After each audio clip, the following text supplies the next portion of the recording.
नमस्कार, मैं हिया नेजा और आप देख रहे हैं the news now. We the women program में आप सभी का स्वागत है। कोशिश यही रहती है इस प्रोग्राम की कि जम्मू कश्मीर में जितनी भी महिलाएं हैं उनकी कहानियां आप तक पहुंचाएं। कहीं ना कहीं वो आपके लिए इंस्पिरेशन भी बन सकती हैं। तो आज इस प्रोग्राम में जो स्पेशल गेस्ट हमारे साथ ज्वाइन कर चुकी हैं वो हैं भारतीय जनता युवा मोर्चा की वाइस प्रेसिडेंट, जो कि खाली वाइस प्रेसिडेंट नहीं है बल्कि एक डेंटिस्ट भी हैं, एक पोएट भी हैं, एक राइटर भी हैं और डेफिनेटली आपने उनको उनकी रीसेंट म्यूजिक वीडियो में भी देखा होगा। तो एक ही व्यक्ति जो इतने ज्यादा काम कर रही है, साथ ही साथ अपना घर भी संभाल रही है, किस तरीके से सारी मैनेजमेंट होती है, क्योंकि अगर मैनेजमेंट की बात करें तो शायद कोई भी बिजनेस स्कूल ऐसी मैनेजमेंट नहीं सिखा सकता जो एक महिला नेचुरली कर लेती है। तो इसी सब के बारे में बातचीत करेंगे। सबसे पहले तो डॉक्टर हिमजा, स्वागत है आपका। नमस्कार हिया जी, और न्यूज नाउ का मैं धन्यवाद करती हूँ कि उन्होंने इस तरह का प्रोग्राम जो है वो फीमेल ओरिएंटेड प्रोग्राम जो है वो शुरू किया है। जी, यूजुअली जो फीमेल ओरिएंटेड हम बात करें, मैनेजमेंट स्किल्स, हाउसवाइफ्स किस तरीके से मैनेज करती हैं, इस सब के बारे में तो बातचीत करते ही रहेंगे। ये थोड़ा आप कह सकते हैं थोड़ा हट के हम प्रोग्राम करने की कोशिश कर रहे हैं और आपको बुलाने का मकसद यही है कि आप थोड़ा गाइड करें हमारे व्यूअर्स को कि किस तरीके से सरकार मदद कर रही है महिलाओं की, क्योंकि schemes an number of schemes हैं इस समय, पर कहीं ना कहीं जो दूर दराज के इलाकों में हैं महिलाएं उन तक नहीं पहुंचती। इवन जो शायद शहरों में भी रह रही हैं, अपने घरों में हैं, हाउसवाइफ्स हैं, इतना ज्यादा टेक्नोलॉजी को यूज नहीं कर रही, उन तक भी ये स्कीम्स नहीं पहुंच रही। तो जहां इतने इनिशिएटिव्स लिए जा रहे हैं गवर्नमेंट के द्वारा और वहीं अगर जो बेनिफिशियरीज हैं उन्हीं को फायदा ना मिले तो फिर क्या ही मतलब रह जाता है इन स्कीम्स का। तो मैं चाहूंगी सबसे पहले आप वही गाइड करें हमारे व्यूअर्स को कि क्या क्या काम जो है वो इस समय गवर्नमेंट कर रही है। आपकी बात बिल्कुल सही है हिया जी। लास्ट 8 इयर्स में जो मोदी गवर्नमेंट है, मोदी जी की जो सरकार रही है, उसके अंतर्गत एन नंबर ऑफ स्कीम्स जो हैं वो हमारी बच्चियों के लिए, महिलाओं के लिए जो है वो रखी गई हैं ताकि उनको हर तरह से बेनिफिट हो, उनको फाइनेंशियल मदद मिले, उनको किसी भी फील्ड में अगर उनके साथ कुछ दुर्व्यवहार हो रहा है तो उन्हें कहाँ जाना है, कैसे क्या करना है, वो सारा कुछ इन स्कीम्स के अंडर है। जैसे मैं आज कुछ स्कीम्स जो हैं डिस्कस करूंगी और मैं चाहूंगी कि जनता तक भी वो पहुंचे, हमारी महिलाओं को, हमारी बच्चियों को उन स्कीम्स के बारे में ज्यादा से ज्यादा पता चले। जैसे हमारी एक उज्ज्वला स्कीम है जो मोदी जी ने इंट्रोड्यूस की, मोदी जी की सरकार ने, और इसमें हमारी बहुत सारी महिलाओं को, जो पुअर फैमिलीज की महिलाएं हैं, उनको फ्री गैस कनेक्शंस जो हैं वो घर घर में पहुंचाए गए इस स्कीम के तहत। तो मैं ये कहती हूँ बहुत अच्छी बात है, क्योंकि हमारे अभी भी गांव में कई महिलाएं थी जो जिनके पास गैस, जो कि एक बेसिक नेसेसिटी है एक फीमेल की, जिससे एक्सपेक्ट किया जाता है कि वो हमें खाना बनाएगी या घर में कोई भी जो है वो बनाता है, तो मुझे लगता है वो एक बहुत बड़ी राहत है उन औरतों के लिए। बिल्कुल। और जैसे निर्भया स्कीम है, ये हमारी national mission for safety of women के अंडर ये स्कीम आती है और इसमें आप यकीन मानेंगी 200 करोड़ से ज्यादा की लागत लगी है सिर्फ फास्ट ट्रैक कोर्ट्स को बनाने के लिए, ताकि अगर इस कोई भी दुर्व्यवहार, कोई भी मिसकंडक्ट किसी फीमेल के साथ होता है तो वो इमीडिएटली उनका जो है, फास्ट ट्रैक कोर्ट्स रहती है, इमीडिएटली उनका जो है वो हल निकाल सके। तो वो निर्भया स्कीम है। जैसे बेटी बचाओ बेटी पढ़ाओ, ये तो मुझे लगता है हर एक की जबान पे है जब से मोदी जी आए हैं, क्योंकि ये जो है, जो हमारी इतने सालों से जो सेक्स रेशो जो है वो डिक्लाइन हो रही थी, ये सबको पता है, ठीक है। और पीएम मोदी जी ने हरियाणा में सबसे पहले ये स्कीम लॉन्च की और इंश्योर करती है ये स्कीम एक बच्ची का सर्वाइवल, उसकी प्रोटेक्शन, उसकी एजुकेशन, क्योंकि ये 3 चीजें बहुत इंपॉर्टेंट हैं फीमेल के लिए।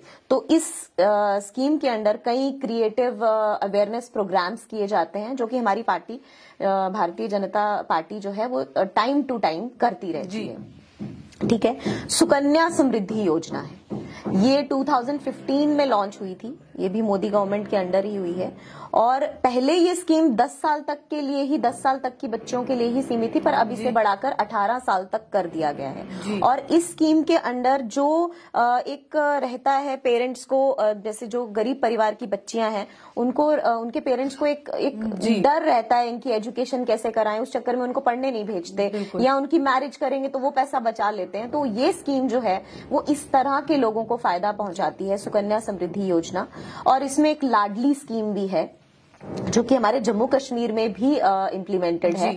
और इसमें भी वो गर्ल चाइल्ड जो 2015 के अप्रैल 2015 के बाद पैदा हुई हैं, जो बच्चियां, उनके लिए ये स्कीम है, खासकर लाडली स्कीम। और ये ऐसे पेरेंट्स जिनकी जो एनुअल इनकम जो है वो 75,000 से ज्यादा नहीं है, उनके बच्चियों को, या ऐसे गार्डियंस, उनकी बच्चियों को ये स्कीम है। और ये 1,000 रुपए पर मंथ उन बैंक जो है वो बैंक के थ्रू उनके खाते में डलेगा। और 21 साल की जब वो गर्ल चाइल्ड हो जाएगी तो कम से कम 6.5 लाख के आसपास जो है उनको पैसा मिलेगा। ये बहुत बेनिफिशियल हो सकता है। ये बहुत बेनिफिशियल है, क्योंकि देखिए मैं आपसे जानना चाहूंगी, ये जो अमाउंट उन्हें मिलेगी, क्या वो पढ़ाई में भी या किसी पर्टिकुलर पर्पज के लिए? बिल्कुल, वो अपनी पढ़ाई के लिए, वो बच्चे की एजुकेशन के लिए यूज हो सकता है। और एक मैरिज एक बहुत बड़ा हमारी सोसाइटी में एक मतलब बच्ची की शादी जो है वो बहुत बड़ा एक सोच का विषय बन जाता है, खास करके गरीब माँ बाप के लिए। तो ये सब उनको सोचना ना पड़े, इससे सेक्स रेशो जो है वो कम ना हो, तो उसके लिए ये स्कीम जो है वो स्कीम है।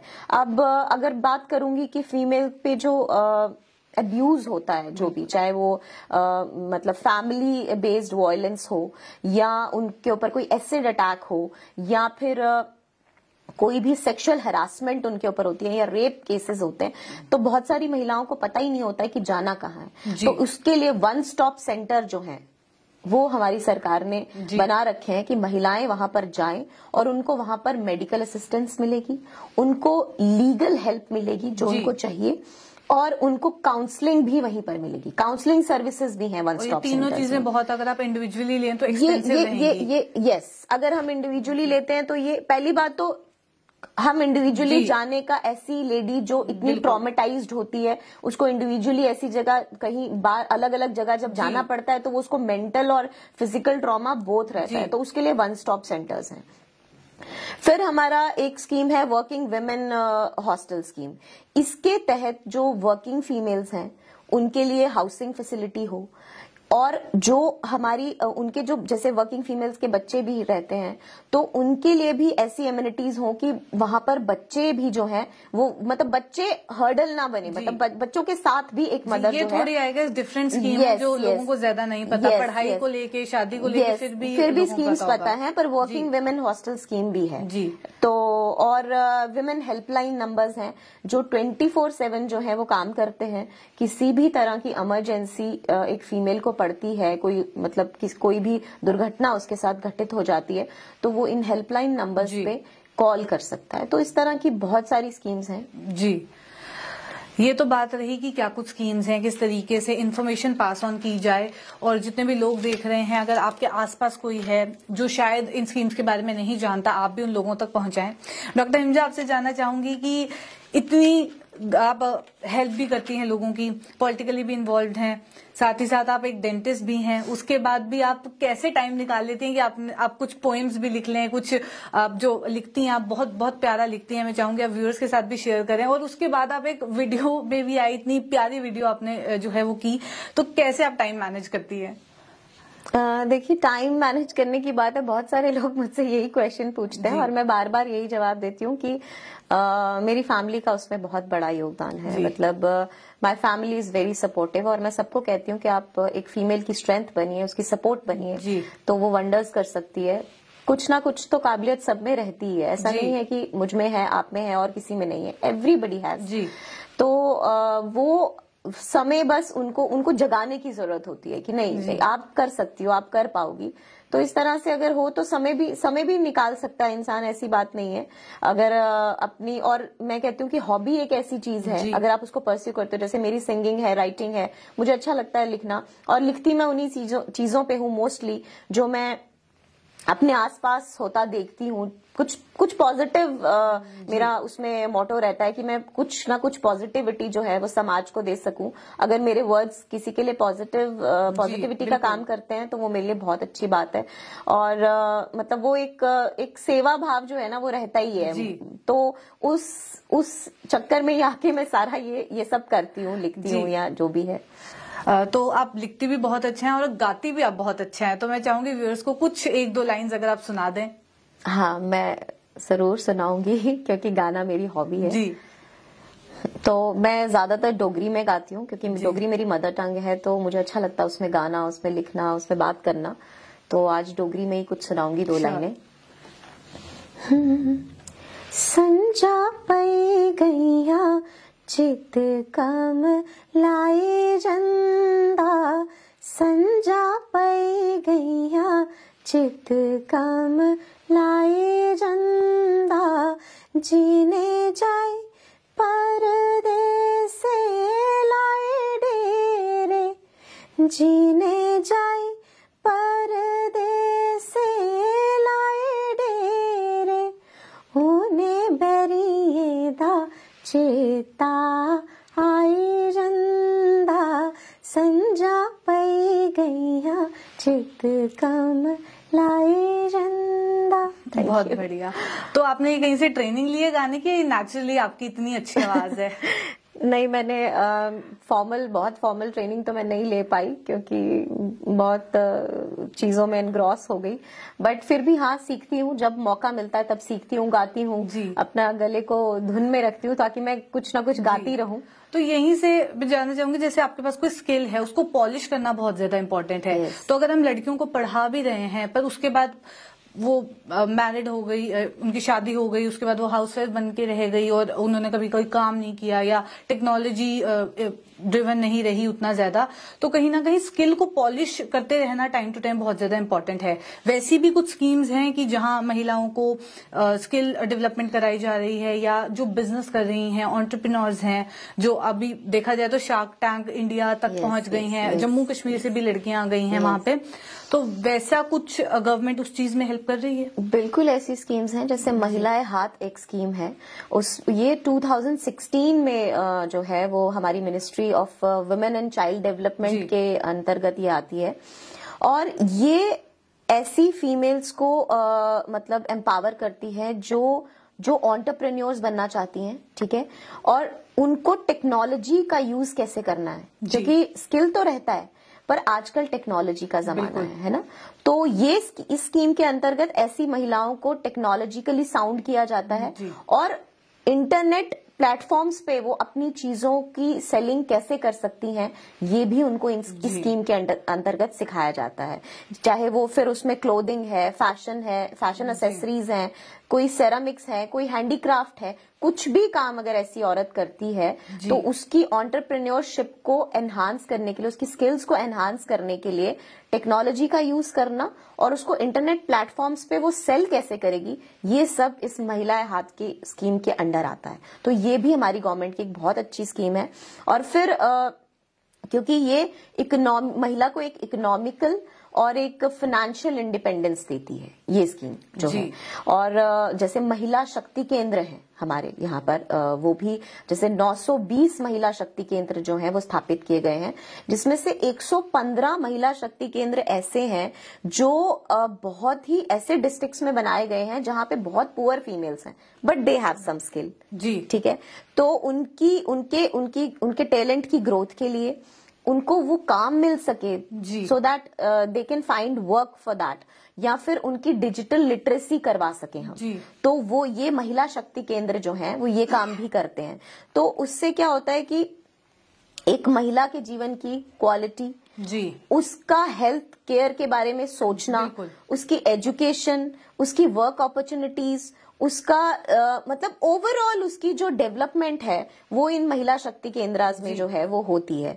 तो और उनको काउंसलिंग भी दी जाती है time to time, so that उनको पता चले कि कहाँ जाना है, कैसे करना है, क्योंकि स्किल है बट पता नहीं है कहाँ जाना है ना, तो वो पता होना चाहिए। तो इस तरह की स्कीम, मतलब आप ये कह सकते हो कि ओवरऑल मोदी सरकार ने औरतों की सेफ्टी, उनके वेलबींग, उनकी एजुकेशन पे बहुत ध्यान दिया है अपनी इन स्कीम्स के अंडर, उनको तहत में रखकर ये स्कीम्स बनाई गई हैं। बिकॉज मैं ये मानती हूँ कि women have many glass ceilings to break, बिल्कुल ठीक है। तो ये स्कीम्स उनको उस सीलिंग से बाहर आने में बहुत मदद करती है। जी, फाइनेंशियल लिटरेसी को आप किस तरीके से देखते हैं जब महिलाओं की बात आती है कि उनकी कहीं ना कहीं इस टाइम पे महिलाओं को फाइनेंशियली इंडिपेंडेंट होना बहुत ज्यादा जरूरी है, क्योंकि अभी भी हमारी सोसाइटी उसी तरीके से फंक्शन कर रही है, चाहे हम 21st सेंचुरी में हैं, चाहे फेमिनिज्म का बहुत राइज देखने को मिला, पर उसके बावजूद भी आप कहीं जाएं तो इवन आप शहरों में भी हैं, बड़े से बड़े घर में जा रहे हैं या कहीं गांव में जा रहे हैं, सेम सिचुएशन ही देखने को मिलेगी। तो फाइनेंशियल लिटरेसी को आप किस तरीके से देखते हैं? देखिए, मैं आपको बताऊं, एक बहुत सर्वे किया गया बहुत साल पहले, तो उसमें देखा गया कि जैसे जो महिलाएं उत्पीड़ित होती हैं ज्यादा, या जिनका फैमिली बेस्ड वायलेंस जिन पे होती है, या जो अटैक्स होते हैं, या कुछ भी होता है, तो उन्होंने एक सर्वे किया कि किस तरह की औरतों पर ये ज्यादा होता है। जी। तो उस सर्वे के दौरान मैक्सिमम फीमेल्स वो थी जो फाइनेंशियली एम्पावर्ड नहीं थी। ठीक है, तो एम्पावरमेंट का मतलब सिर्फ ये नहीं है कि हमने एजुकेशन दे दी, हमने मनी दे दिया उसके हाथ में, जी, तो बस हम पैसे देते हैं उसको, वो घर में रहती है, पैसा तो मिलता है। जी, ये इसका मतलब नहीं है। फाइनेंशियल इंडिपेंडेंस एक ऐसी चीज है जो औरत का वाकई में सशक्तिकरण करती है। जी, एक लेडी को कुछ भी करना है, उसको ठीक है, वो अगर किसी कारणवश वो एजुकेशन भी उसको ना मिल पाई है, बट उसमें कोई स्किल है, जी, तो आप उसको एनहांस करिए। उसी के लिए हमारी ये स्कीम्स काम करती हैं। बिल्कुल। जब महिलाएं वहां तक पहुंचती हैं तो उनको खुद में एक पता चलता है कि नहीं, हमारी ये स्किल जो है वो हमें फाइनेंशियली इंडिपेंडेंट भी बना सकती हैं। जो सिलाई बुनाई करती हैं, या जो पापड़ अचार बनाती हैं घरों में, ठीक है, तो उनको ये पता ही नहीं है कि वो ये चीज बेचकर अपने आप को फाइनेंशियली इंडिपेंडेंट कर सकती हैं, कितनी मार्केट है इसकी। तो उसी के लिए ये स्कीम्स जो हैं वो ज्यादातर हैं कि ऐसी महिलाओं को भी अपनी एक पहचान मिले, अपनी एक इंडिपेंडेंस मिले, और वो जो है वो सही मायने में उनका सशक्तिकरण हो। बिल्कुल, बहुत बहुत शुक्रिया इतनी इन्फॉर्मेशन हमारे साथ शेयर करने के लिए। और इस सेशन को एंड करते करते कोई मैसेज प्यारा सा हमारे व्यूअर्स के लिए?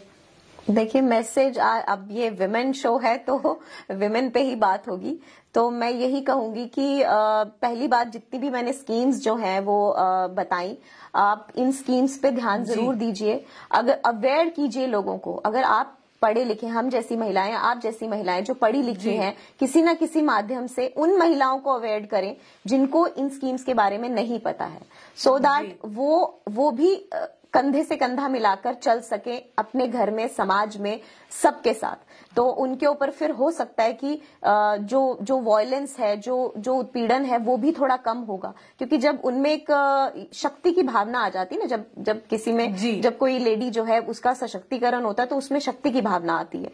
तो जब वो आती है तो मुझे लगता है कि उसमें इतना कॉन्फिडेंस होता है कि सामने वाला भी कुछ करने से पहले बहुत बार सोचता है। जी। तो प्लीज आप अवेयर करिए। मतलब मैं ये मैसेज दूंगी कि जो ऑलरेडी जो एजुकेटेड फीमेल्स हैं वो उन बहनों को, उनको जरूर अवेयर करें इन स्कीम्स के बारे में, और उनका सशक्तिकरण करें। जी, एक और चीज मुझे अभी ध्यान में आई जो आपसे जानना भी बहुत ज्यादा जरूरी है कि पीरियड लीव्स को लेके अभी सुप्रीम कोर्ट तक बात पहुंच गई, जहां एक टैबू माना जाता है पीरियड्स को। अभी भी शायद खुल के बात नहीं करते लोग अपने मेल मेंबर्स के सामने, तो बिल्कुल ही नहीं, चाहे वो आपके फादर हो, आपका भाई हो। पीरियड लीव्स को लेके सुप्रीम कोर्ट तक बात पहुंची है, तो क्या गवर्नमेंट इसके ऊपर कुछ काम कर रही है कि शायद महिलाओं को आने वाले दिनों में ये थोड़ा सा एक बेनिफिट कह सकते हैं कि मिले? क्योंकि जो सर्वेज अभी तक बता रहे हैं वो यही कि एक महिला को जो पीरियड क्रैम्प्स में या पेन जो उस टाइम पीरियड में होती है वो एक हार्ट अटैक के बराबर होती है। तो कहीं ना कहीं एक प्ली जो है वो तो पास ऑन कर दी गई है, तो क्या इस पे कुछ आने वाले दिनों में एक पॉजिटिव रिजल्ट देखने को मिलेगा? देखिए, उस पे फैसला क्या आता है इस पे कह पाना तो बहुत मुश्किल है अभी। हाँ, लेकिन बीइंग अ फीमेल मैं भी चाहूंगी कि इस तरह की अगर कोई प्ली है तो उस पे अमल होना चाहिए, उस पे काम होना चाहिए, क्योंकि वाकई थोड़ा ट्रॉमेटिक रहता है फीमेल्स को। हालांकि मैं ये नहीं कहूंगी कि ये कोई बीमारी है, ये एक नॉर्मल फिजियोलॉजिकल प्रोसेस है बॉडी का जो होना है, बट हाँ, इसमें फीमेल जो है वो ट्रबल में जरूर होती है, इमोशनली, फिजिकली उसको ट्रबल रहता है। तो अगर इस तरह का कोई स्टेप उठाया जाता है तो ये बहुत वेलकमिंग स्टेप होगा और बहुत अच्छा स्टेप होगा। जी, चलिए बहुत बहुत शुक्रिया हमारे साथ ज्वाइन करने के लिए। तो ये थी डॉक्टर हिमजा हमारे साथ वी द विमेन के इस एपिसोड में, और ऐसे एपिसोड्स लेके आपके साथ फिर मुलाकात करूंगी। कोशिश यही रहेगी कि ऐसी इन्फॉर्मेशन लेके आपसे मुलाकात करते रहें, और जितनी भी महिलाएं हैं उनके सपोर्ट की भी हमें बहुत ज्यादा जरूरत है, क्योंकि अगर वही एक दूसरे की सपोर्ट करेंगी तो कहीं ना कहीं सोसाइटी में चेंज देखने को मिलेगा। तो चलिए फिलहाल के लिए इतना ही, ऐसे और कॉन्वर्सेशंस लेके फिर मुलाकात करूंगी। अभी के लिए दीजिए इजाजत, नमस्कार।